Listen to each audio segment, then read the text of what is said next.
Live. And What are we're we live live, on? motherfucking live! Okay, you gotta What? calm down, man. Oh, No no, I way. told you. I've had a long freaking day.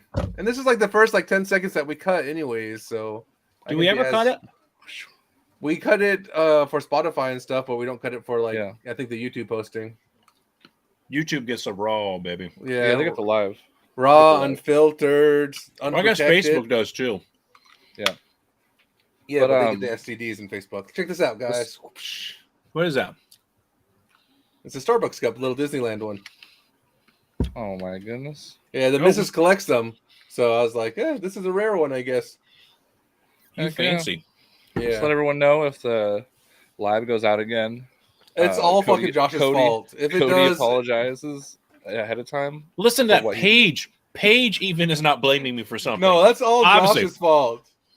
It is. It's I'm all trying to Josh's figure out. fault. I'm trying to figure out what's causing it. I had a little power outage out here, and then I had. Are you talking about where you live or your little dungeon you do your podcast in? the dungeon? It's not even the dungeon. The It's disc the dungeon. annex. It's the The annex. annex. Yes, the annex. From Power the went office? out. It's not connected Yeah, to his house. Uh. So, all right, guys, let's get started. What is up, everyone? We got Jammers in the Rough this week. As always, we got Cody, the absolute worst Waldron. We got Josh just tinkering with his mic, Winter, and of course, your host with the most and your favorite internet personality, Paige the Rage. I got Paige the that in the Rage. chat. So last week I raged at you all a little bit because, you know, Because It's they just not- disagreed it's with just you.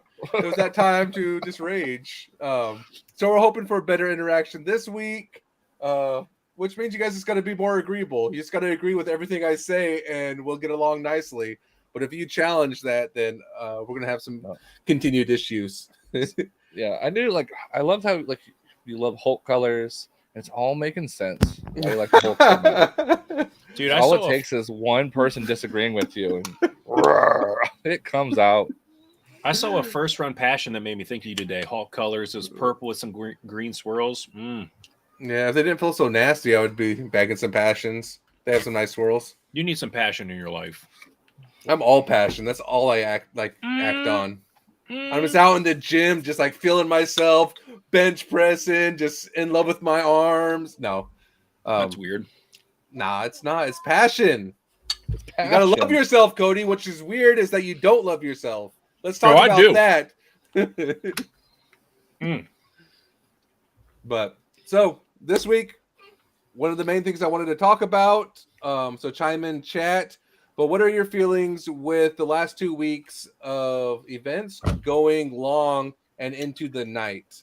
So today, we had weather delay, which is another issue we can talk about. But going into the night, where even watching it live, you can see it's dark, which means it's probably 3 or 4 shades darker in person, because the camera kind of lightens it up a little bit.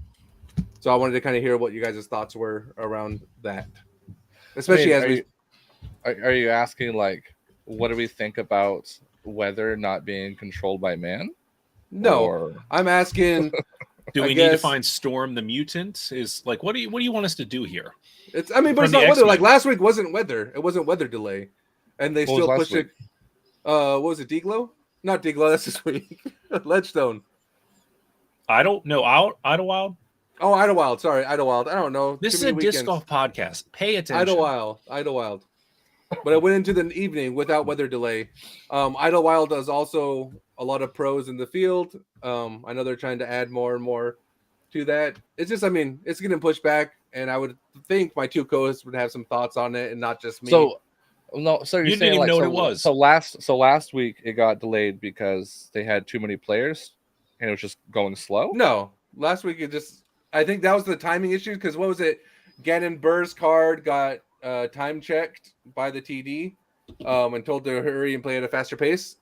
There's even some snide comments on live commentary today about Gannon Burr's delay.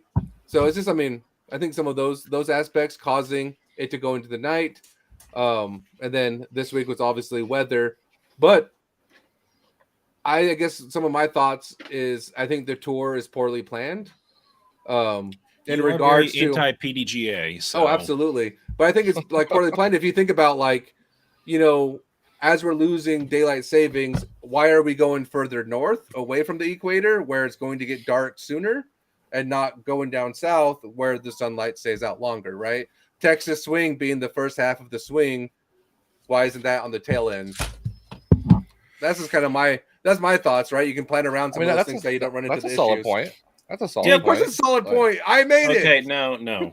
Josh, do not do this with him. No, I'm sorry if he's speaking. If I'm right. That's science, bro. It's science. Can't argue with science, Cody.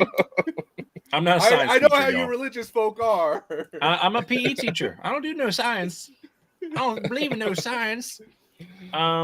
Do you think anything has to do like the Texas swing to do with heat or anything? Try and get that done earlier. I mean, I think the same argument that I'm making for the Texas swing could be made in February, right? Like, it's not just a flip flop because they both like come February, you want longer sun, which is why we're in Nevada, why we're in Texas. I'm not saying get rid of that swing, but maybe the Arkansas switch with like the Jonesboro push, like that switches with the Midwest push, I guess, where we're at now. I'm just saying, like, it needs to be kind of structured a little bit better, or even, to be honest, like the whole West Coast push could be fit in any time of year. Our weather doesn't really change too much. It's going to be rainy. It's going to be miserable. Even our weather, you own the weather now. Oh, in I'm part of the West Coast push, like our weather. I can talk about our weather. No, I don't like it. Oh, sorry. The West Coast. Not your weather. Could they change start times possibly, or make it? I don't know. That's a tough one. They already did they have this? Did they have this problem FPO last year? Start early. Did they have this problem last year? No, and that's where I think we're evaluating. I think they had one cancellation because of the weather last year with the like little split Ricky Heimberg because there was like the whole lightning storm, the thunderstorm. Yeah, but this is the first year where it's happened consecutively, and it's something to be like evaluated, right? Like somebody wrote into comments that we should be in Oregon right now, and part of me agrees with that. It was you. You wrote in the comments. You should be in Oregon. Paige is on fire right now. Listen to the man. Paige has got a burner account right now. I mean, but that's a lot. That's a lot to plan out. Swapping what the tour is right now, because right now it flows. It hits the marks. People plan for it. People plan their travel plans around it. Yeah, but they planned because they put out the schedule early on. Just like when BSF had to be moved up like 3 weeks, that was planned accordingly, and you made the adjustments to your guys' schedule. Like you planned the tour. They took out Dela, and people weren't that upset. I mean, I was on here with Stokely trying to talk about some of the frustrations with that, and he was just like, that's just part of it. I think being able to plan around some of those things, especially with weather's going to trump all planning. If you know it's going to be sunny and warm, more people are likely to get out there. And it's like, I don't know, have you guys ever watched the surfing movie Endless Summer? No. I don't know if so shout out to anybody who's watched this. You guys need to watch Endless Summer. So this is like, I think the 80s or 90s. Somebody was trying to chase a full year-long summer while surfing, and so they accomplished that, and they documented it, and it was a pretty good movie. It wasn't like it was a documentary. It wasn't like fiction, but we should be able to look at like that now and look at historically how some of these weather patterns play out and plan a tour effectively so that we're going to have a lot of weather. Last year we were plagued with wind, so wherever the wind was going, we were following it. This year it seemed like all of the bad weather is following the tour. And that's kind of like maybe some like bad draws in years out, and just being like, improper, like not improper planning, but just unlucky, right? But you are able to look at past years, make a accurate tour, and make those adjustments accordingly ahead of time, right? I don't know. Now, there's a lot of people in the chat that are saying there's too much ball golf. Now, are they trying to say there's too much ball golf taking up the space, or they're playing on too many ball golf courses? It's like this comment right here. Like West Coast swing is ball golf. LVC, OTB Open, Portland Open. Let's get off ball golf courses. Those are going to be longer drives, which might take longer times to get through. Or do you think woods golf takes longer? I think I don't think we have too much ball golf. I think we chunk it together too much. So it's all ball golf, all wooded, all a hybrid. Where I think they should be able to like spread it out just a little bit, and be more comfortable that way. I don't think. I think I've been on record of saying I think there's three type of like pro tour style courses. You know, the tight wooded courses. You have the ball golf, and you have the hybrids of the two. And obviously there's spectrums within all of those. I like those, and I think we need to continue to stay that because I think it allows different players to shine. I think ball golf get a lot of hate because it makes for boring filming, right? Like, oh, let me just film 400, 500, 600 feet shots. Like, I get that's boring, but remember. All right, you guys are around my age. Remember baseball in the early '90s? Chicks dig the long ball. Don't you think that kind of applies? People like seeing those long drives. So maybe Bert today was on camera being like, "I only care about the drives. Who cares about an upshot?" Yeah. So think like, about it. What feels better? Live, it's better to see long ass drives than an upshot. But like on like disc golf live or watching Jomez, like long drives aren't in a wide open are not the most enjoyable thing to watch. I like tight wooded runs. I think somebody said like off ball golf and onto Oregon disc golf courses. Yeah, we got some great courses here. We got some great courses in Oregon. I don't think Glendoveer is accurate depiction of Oregon golf. I think if somebody Shampooey, Shampooey, that's great. I only know that because I just always hear you say Shampooey. So, but Shampooey is too easy. I don't think I think you should have like reflective of that state, but I don't know. I think there's a lot of adjustments that need to be made, and like to the courses, like that's a good point for like this weekend, right? We're watching D-Glow, and they changed a lot of the course to make it harder, make it a little bit more difficult, cleared out weird spots, added islands, added OB, turned classic holes into new holes. So I don't know. I think they're trying to make it an adjustment, but I don't think they're doing it, I guess, correctly or trauma informed. They're not doing it trauma informed. They're not taking in all parties into account. Trauma informed disc golf planning. Let's do it. Wow. And to add one note about like all the ball golf courses, a big part of that is about spectators and parking. And a lot of disc golf courses, there's no parking. So you can't have an event there if you have nowhere to park. Yeah, I remember like going to Jonesboro and you just had like one road to the course. And it was like just filled with like all of the there's no parking. Everyone just parked off the side of the road, all walking up the 2-lane road trying to get there. A lot of people getting dropped off. That is a downside, and that is like some of the conversation too, where they're trying to talk about getting to more metropolitan areas and away from some of these rural areas. I think Portland's one of the like big stops on tour because it is right in the city. You have everybody in the city willing to come out, places to stay, places to park, places to eat, drink, whatever they want to do. So it becomes, what do the kids say? A vibe, right? It's this whole entire vibe that's out there. Whereas you go to, Emporia, Kansas, and it's just like, oh, there's nothing. I know Kansas gets shit on enough, so I won't shit on Kansas, but even like Waco, what's in Waco, Texas, besides that course and a few other historical things? You're 2 hours away from Dallas. You're 2 hours away from Austin. So you don't really even have the ability to go and enjoy some of that aspect of it. Yeah, man, that's solid points. I don't think history should play a factor in the growth of where we play disc golf and pro tour. Boy, I disagree with that. History should play a factor into it.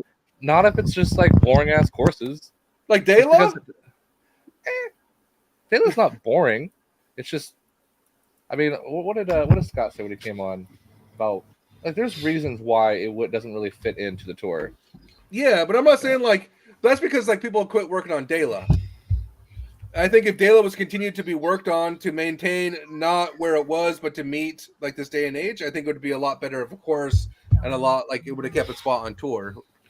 I think like BSF is a good example. BSF has the history, has the attention, the accolades as a tournament. And like Jesse Tomato made a huge push this year to update it and make it competitive in a modern sense. And all of the pros loved it, right? Besides 2 holes.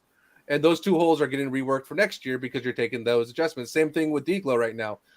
they're making the adjustments to the courses. Granted, not everybody's going to love it, and people are going to be pissy, like hole, what is it, 16, where people are pissy because it's an island now.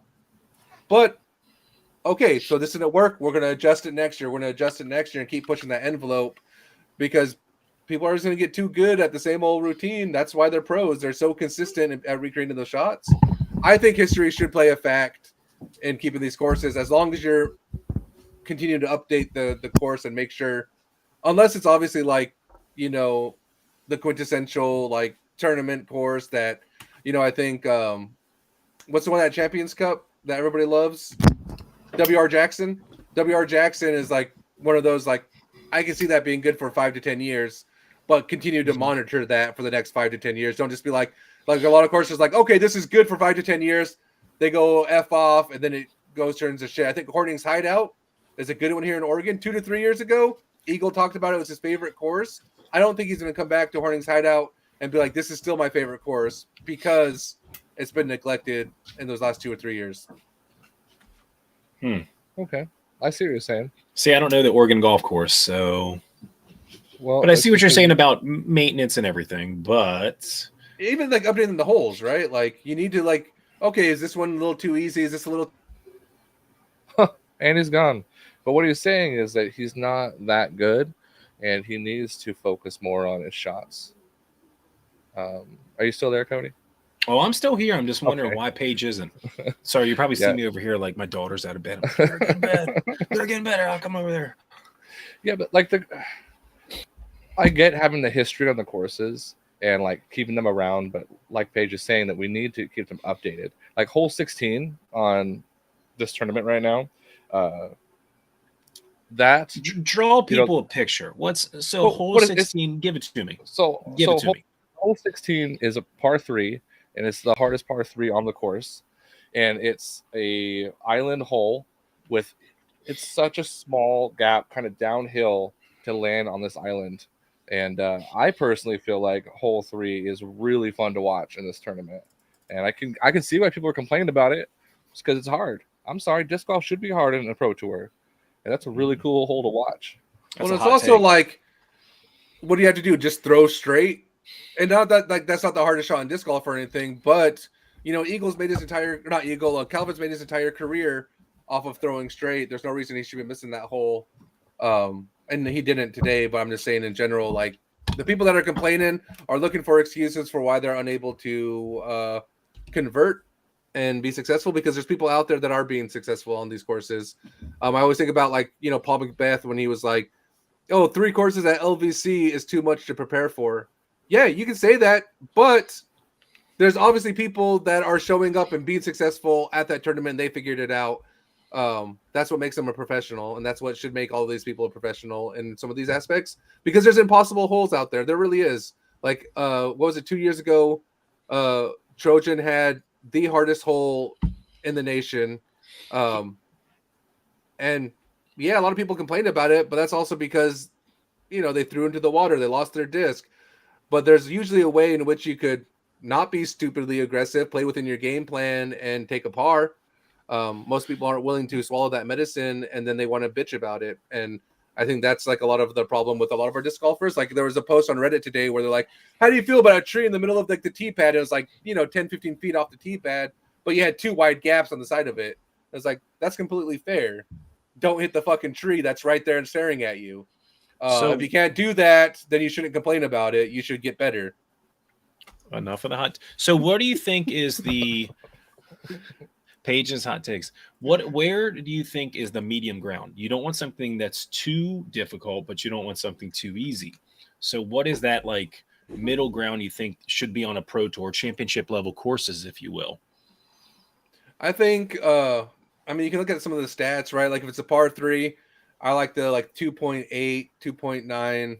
Well, 2.8 I think is like usually a really good landing zone, percentage wise. Par 4s, I really like the 3.6s, because I feel like those are kind of like challenging enough. Like they're not just give me par or give me birdies, but they're all scoreable. Where it comes to like longevity, if a hole isn't going to get updated or be viewed as updated, I feel like it should be a dream 18 hole, right? Like it should be the pinnacle of this hole we can't do this hole any better without completely restructuring the course around it and changing the alleyway, I think you should be looking at. No, I wouldn't say I like birdie holes because like I'm saying the Pro Tour, right? Because a 3.6 on the Pro Tour par 4 doesn't mean it's a 3.6 for 1,000 rated and under. There's some holes that are just absolutely shreddable to the pros that you'd be lucky to bogey. And I think Idlewild showed that like perfectly. But what I'm saying is if this hole is going to be permanent and not be looked at in the next 3 to 5 years, then that hole should be, universally loved and enjoyed. And it doesn't even have to be supported because there's hard holes that people enjoy. I think we should always be working and reworking these holes to meet the growing game. I think, what was it? I think Sexton last weekend at Idlewild was like, you look at these scores. Or no, it wasn't Sexton. It was Freeman, Joel Freeman. He was like, oh, I looked back. My score would have put me in the caching last year and the year before. The score that I had now 5 years ago would have put me in the top 10. But now I lose my caching streak. The game is getting like filled. And it's not just golf courses where it used to be the argument of like, oh yeah, there's no separation on the golf course. There's no separation at Idlewild. There's no separation at Deglow right now. There's no separation on any of these courses, and it goes to death because the game is getting not easy. It's just getting like routine. So you got to be able to challenge the holes. That's my take. Go ahead, guys. Good. I'm talking too much.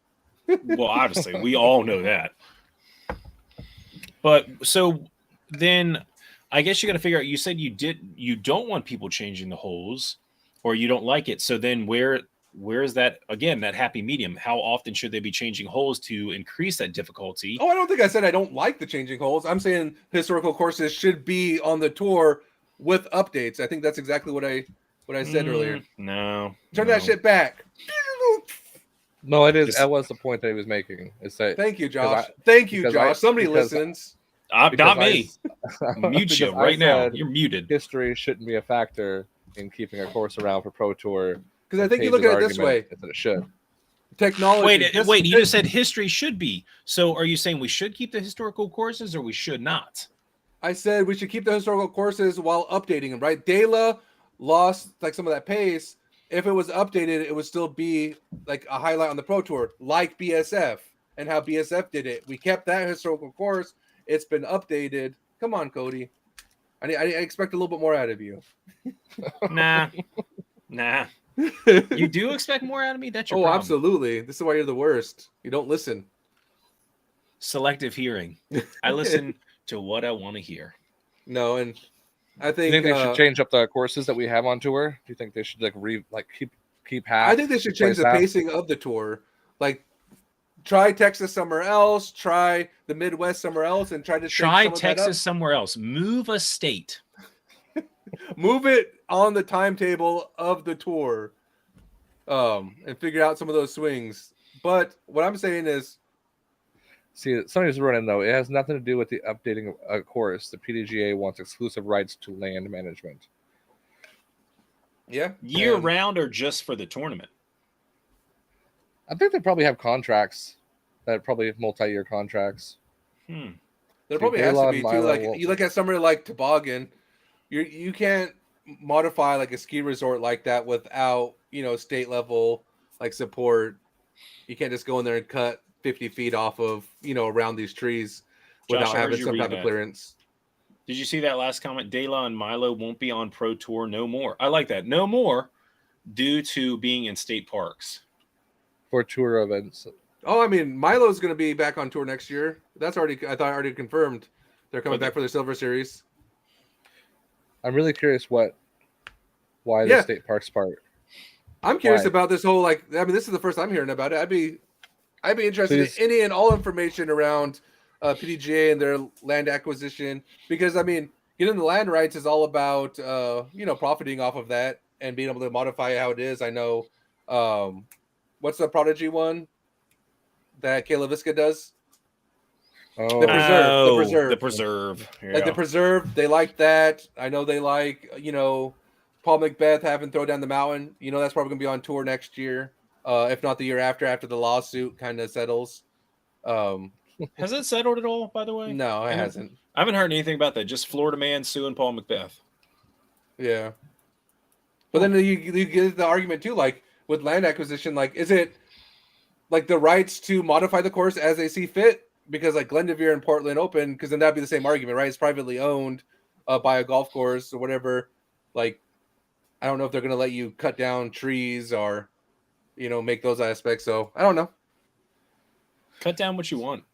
See, state parks won't give PDGA exclusive contractual rights to land management before tour events.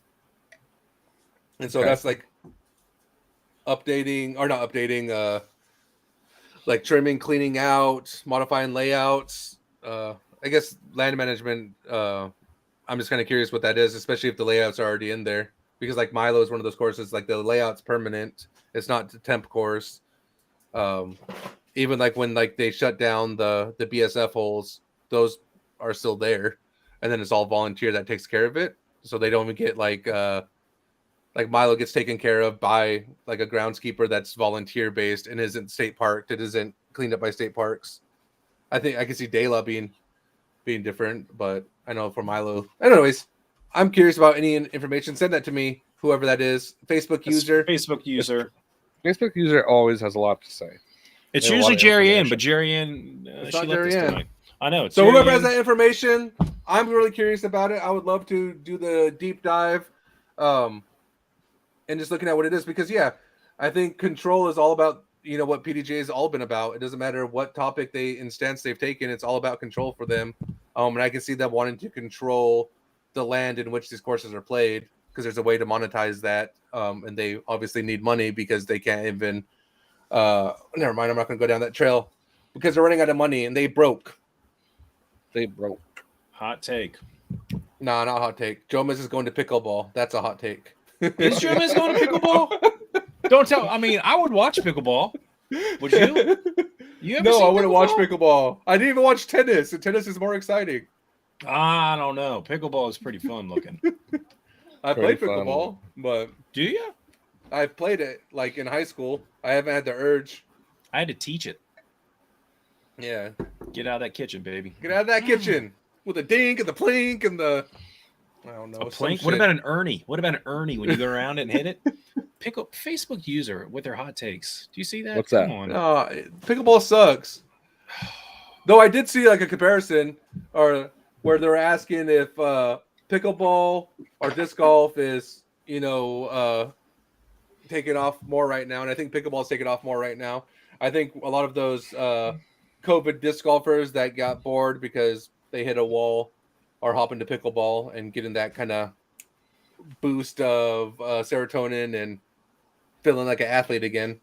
And they'll be on to the next one. Disc golf won COVID and then pickleball won afterwards. Yeah.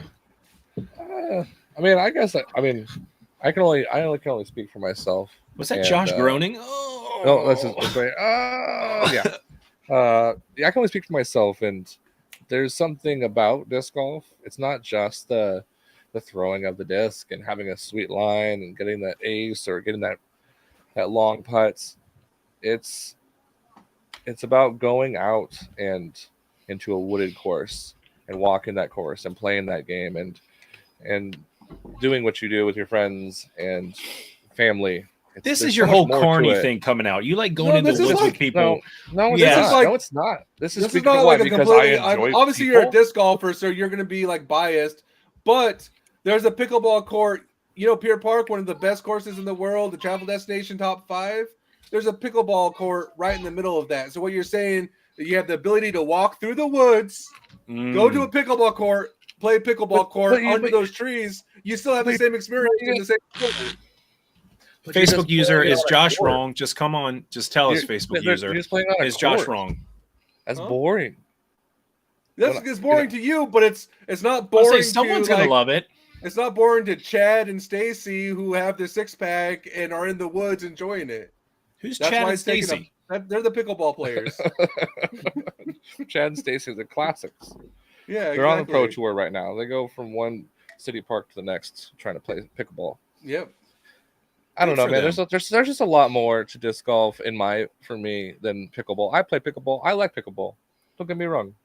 It's not that bad. You sound like you don't like it. But I just rather be doing other things like disc golf. Well, the people playing disc golf that like pickleball would rather be playing pickleball, Josh. And I will say there's a bigger celebrity push for pickleball than there is for disc golf.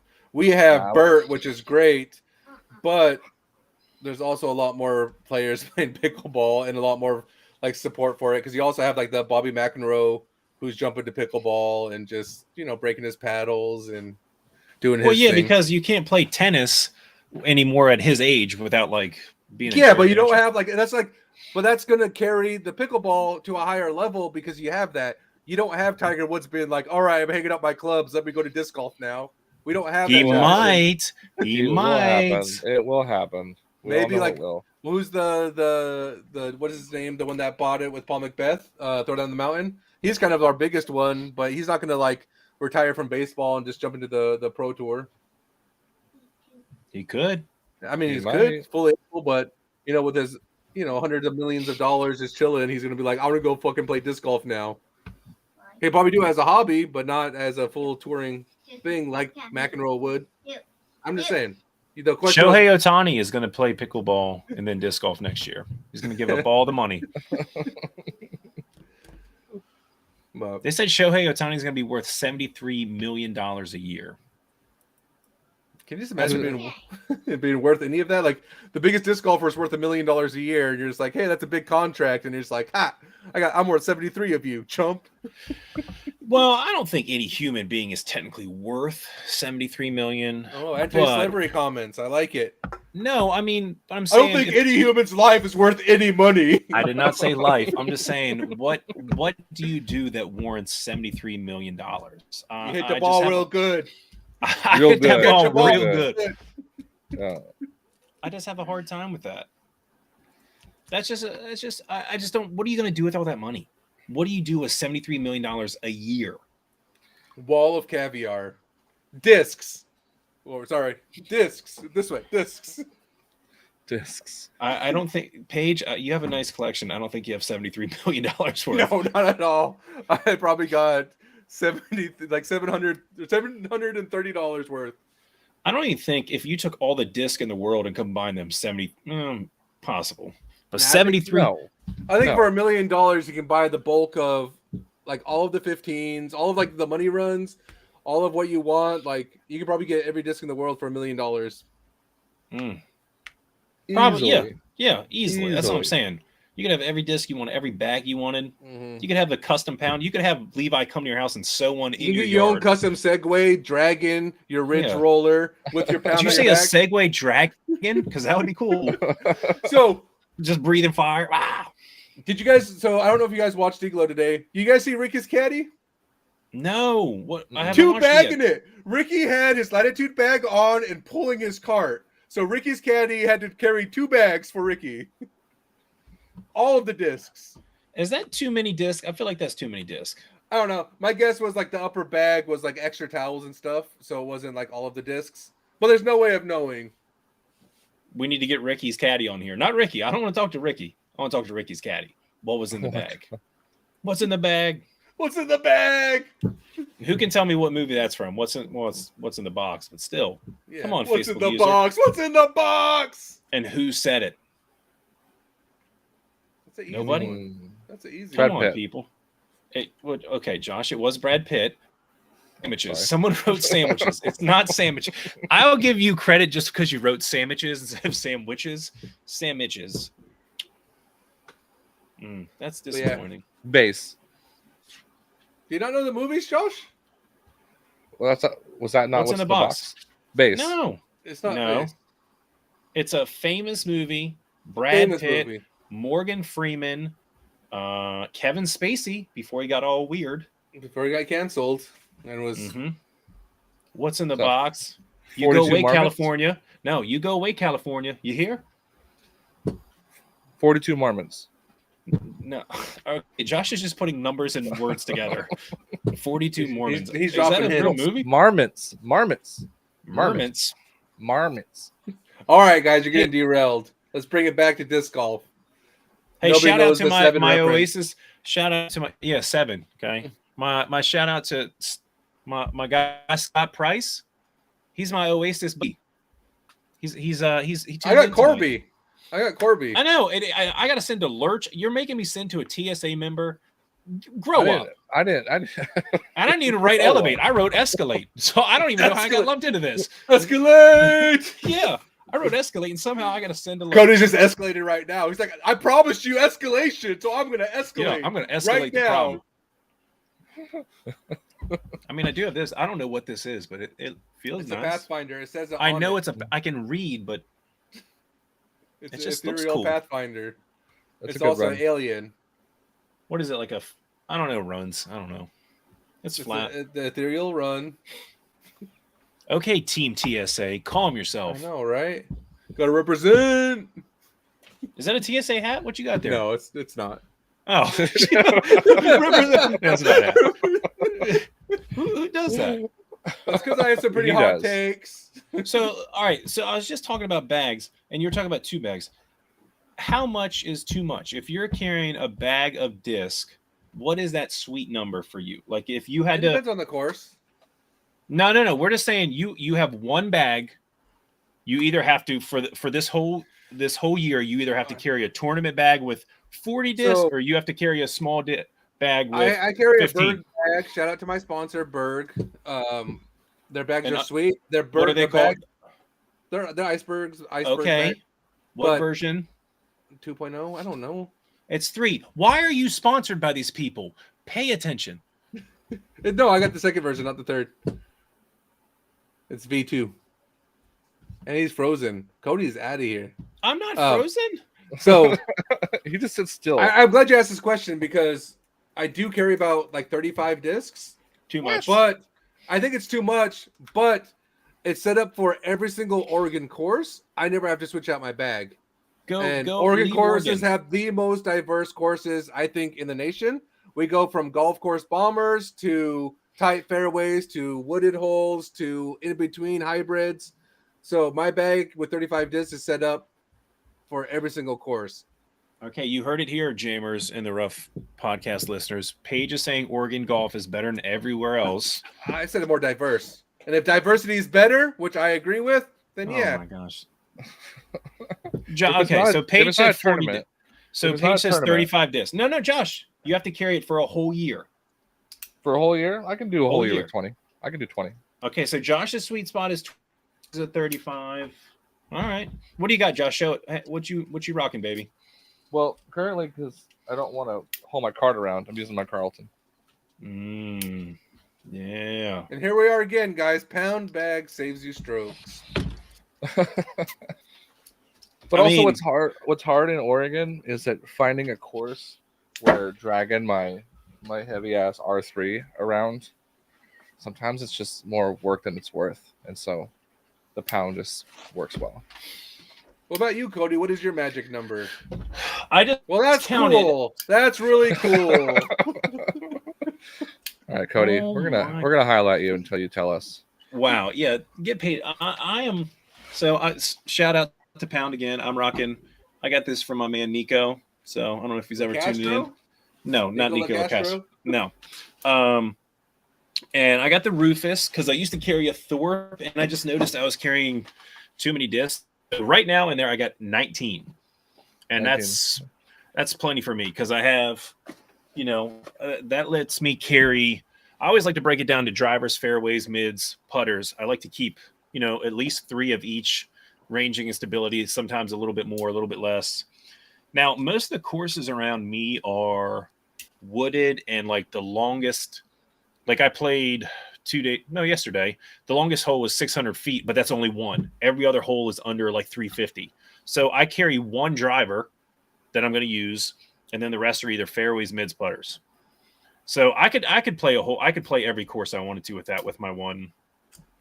So sometimes I'd be missing a slot or wish I had another disc, but I notice I play better disc golf with less disc. Because I get better with the disc I'm carrying instead of just always like, well, let me switch out this so it's going to give me a little. No, I get better. I think how many courses do you play in a year? So how many different courses are you going to play in a year? Different courses, probably 15. Okay. So 15. Josh, 10, 15. Yeah. And how similar are they? I would say half are pretty similar. The rest, like I have to drive like an hour. There's like one ball golf course that's a little bit different. A lot of them are woods. A lot of them are like smaller. Like I said, the only So one that's 15 over courses, 10 or you say 10 or similar, about which yeah, makes sense about, keeping it narrow, like narrow down back. Yeah. Because when I play a tournament, I'll narrow my 35 down to about 20. Which is weird because most people say for tournaments they carry more disc. Like think of Ricky right there. I think that gets in. It's mainly backups. It's backups. Just because It's you lose a backups. disc, Like I'll carry that's 2 what I mind do. benders in the tournament, but that's also part of my narrow. Right? There's some tournaments where I won't even touch a mind bender, and there's like other tournaments where I won't touch a PD, and then there's like other tournaments where all I throw is a PD and mind bender, and I don't touch anything else. And I think that's where like some of that diversity comes in. But yeah, Josh, do you want to answer those same questions? Like, how many courses do you think you'll play a year? Well, I'm gonna play up. I usually play up and down I-5, like from Roseburg to Portland. Hit those courses every year, and then a handful on road trips east, a little bit. Yeah. You don't go east. You don't come this far east, though, right? That's like far. That's dirty east. I'm just going a little east. Dirty east. Maryland is the dirty east. Oh yes. My. Yeah, and so I think I probably play like probably 40 to 50 different courses a year. You say 40 to 50? Yeah, I do yearly trips down to De La. Employed? I do yearly trips down to like California. I've done the Austin push. I've done the Vegas push. I've done the whole Oregon. I go up to Washington. I'm probably one of the more active Oregon pros up in the Washington scene. I play all over Oregon. So every 7 days you're playing a new course. Once a week. Yeah, on average. I can see that because it depends on when my tournaments are switching, right? I play tournaments every single weekend, so I'm already like 30 to 40 tournaments into the year, which are all the majority of them are different courses. Okay, and so I travel to that course to play. I play the similar courses around my area, and then onto the next course. That all changes. So it's not like I'm always just like Blue Lake's my home course. I play 5 to 6 times a week. That's where I'm at right now. 5 to 6 times. Whoa, that's incredible. Now, I keep my bag either in my car if I'm in it, or it's in my car right now. Yeah, I take it out at night because I'm always like someone's gonna break in and steal this thing. Even though I live in like a nice little neighborhood, quiet neighborhood. But I do keep a box of disc in my car that I sometimes rotate through, and that pound toolbox I got from Josh, I'll sometimes carry stuff around. Ever carry like backups with you, leave them in the car, and like because sometimes I'll get to my car's a mess of discs. Yeah, because I'll get like this where it's just like I'll grab a couple to try out. It's like these aren't making the bag, and I'll throw them, and they'll sit there for like 2 months. Well, and I also like weather, because if I get to a course and it's super windy, I might take out my one flippy. I have my travel, like my umbrella stays in there. I have a bag that's kind of like my travel bag where it's extra clothes, extra socks, extra towels that I don't try to tap into unless it's an emergency. Especially like I played a tournament this year where I didn't anticipate the rain, and I ended up DNFing because like by like halfway through, like I'm shaking, my hands are cramping. That was a miserable tournament. That happened to me too. Yeah. I don't like playing in the rain. I hate the rain. I don't know why. I hate playing disc golf in the rain. It's just not enjoyable. But if you don't play in the rain in Oregon, you don't play disc golf a lot. I thought Oregon had the best disc golf. It does have the best disc golf. We didn't say it has the best weather. There's two different things. That's literally two different things. Hey guys, do you want to go play weather? Oh, I meant disc golf. They're so identical. I get them confused all the time. Wait. But isn't disc golf affected by the weather? Yeah, but it's not. The weather doesn't impact the quality of golf. But also, you can do anything in any weather if you're wearing the right gear. Even lightning. And you prepare yourself. I think that you walk in a rubber suit, full disc golf rubber suit, you're fine with the right equipment. Next year, you look like the Gordon Fisherman, just out there yellow suiting it. If you're worried about looking good on a disc golf course, you're on the wrong fucking field. Your disc golf buddies are like 2 people. I think next year they should make it where there will be no delays for lightning, and we just roll the dice. You sign a waiver, and everyone has to carry around like a metal rod with them. I was gonna say they should have some people like sacrifice. Only the caddies. You get a free. You can watch the tournament for free if you carry this 10-foot metal pole. I'm just like, you gotta stand there and hold it. Boom. Crowd control. I like it. Hot takes here. Hot takes here tonight. Disc is the fisherman ring. Alaska. Is that Aaron or is that Corby? Which one is Corby. it? It's probably Corby. Am I Corby? I don't even know anymore. Am I Corby?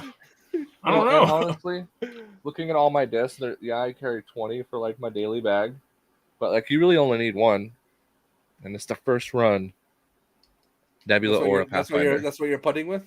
I like how he's like, I can putt with it. I can one disc this in most courses. Yeah, but you're not putting with it. Corby. I mean, I could though. Oh, good. So that goes one disc. I can one disc. I said if I only. I will say when I go to one tournaments, disc. Yeah, you need to narrow it down. You need to have those. This you just rely on your Heimberg rhinos and no, a one disc round. That's a splice, baby, all day. Splicing. Splice, baby. Just How are you yeah, gonna just we got like Bear Cody over here. Just take a splice and you just a hard Andy, baby. Just.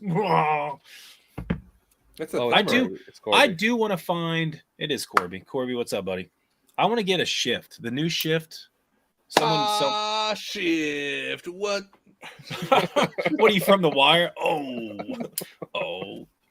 Yeah, I want the new. I want to get the new shift because I'm a bigger man, and the new shift is supposed to be for bigger people, and it has bigger. Like the only thing I didn't like. Have you ever used a shift, upper park shift? What? Hot take, too many shiny vampires and food. I was in the middle of a conversation, but I just see something about too many shiny vampires and food trucks in Oregon, bro. Hot take. Was it too many shiny vampires and food trucks? Is that Corby? Corby's gone off, man. Score better with less this in your bag. Too many shiny vampires.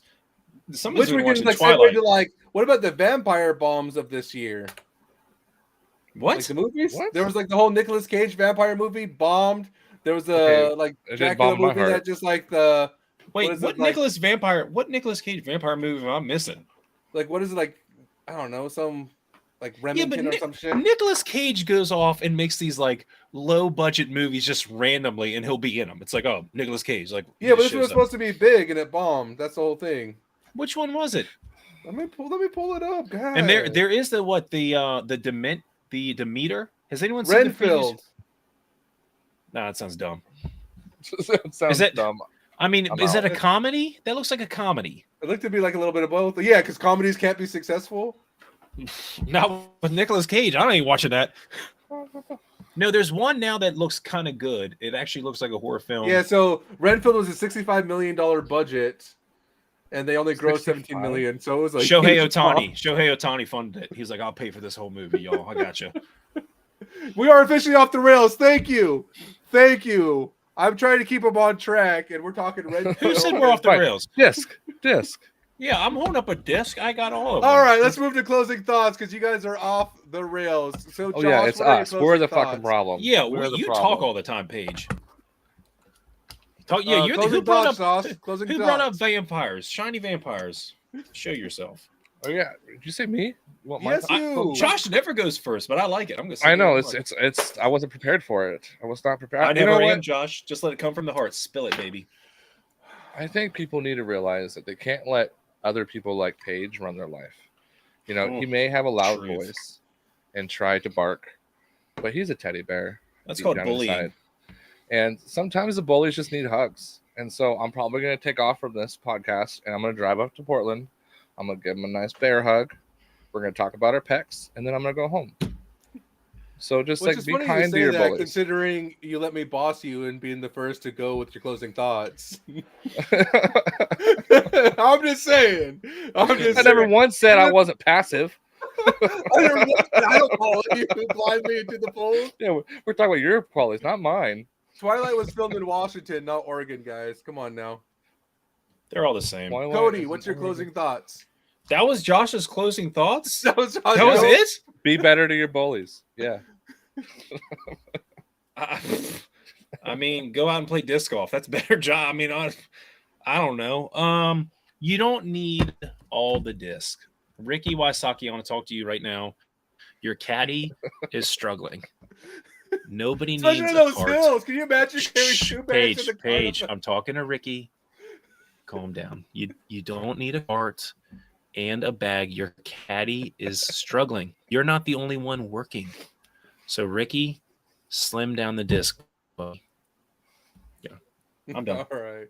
Because I was having a listening right I was now. having like, yeah, it was like a one-on-one with just Ricky Wysocki. I wanted everyone else just to tune out for a second. I wanted Ricky to listen. I was talking in my calm teacher voice, and he needs to know. Paige, what are your closing thoughts? You don't have to beat much between Josh's talking about hugging you and me. Two? Mine was disc golf related. Josh's, I don't know what it It was directed to Yes, it Ricky, was. who's not watching our podcast. And if he is, If someone can get a video of Ricky watching our podcast, I'll send you any disc you want Any disc that I own. Yeah, sure. I know his collection. That's a big order. I got some heaters, baby. You do. I think I am. What is it, Stuart Little? The sky is falling in regards to the PGA. Like, I think if things go unchecked, 3 to 5 years. This is where we start the conversation out. I think 3 to 5 years, the PDGA is going to be in a really tough situation. Not that they're not in a tough situation now. Some things need to change and be reevaluated, and they're not doing that. So, PDGA, if you're watching this, get your shit together because you're going to lose something special. That means a lot to a lot of people. That's my closing thoughts. So, with that, we're going to transition to our sponsors. We got Soul Crusher himself, Manny Trujillo. He wants to paint me like one of his French disc golfers, so I'm excited to see that. If you're looking get for his name right for years, huh? You couldn't even get his name right for years. He doesn't like you. Yeah, that's why he wants to paint me like one of his French disc golfers and not his American disc golfers. Do you even know any French disc golfers? Exactly. I can't name one. Not a lot of popular French disc golfers. That's my whole point. Huh. Cody again. Fuck you. Keep jamming in the rough. Let's have a good night, everyone. There's children listening. My goodness.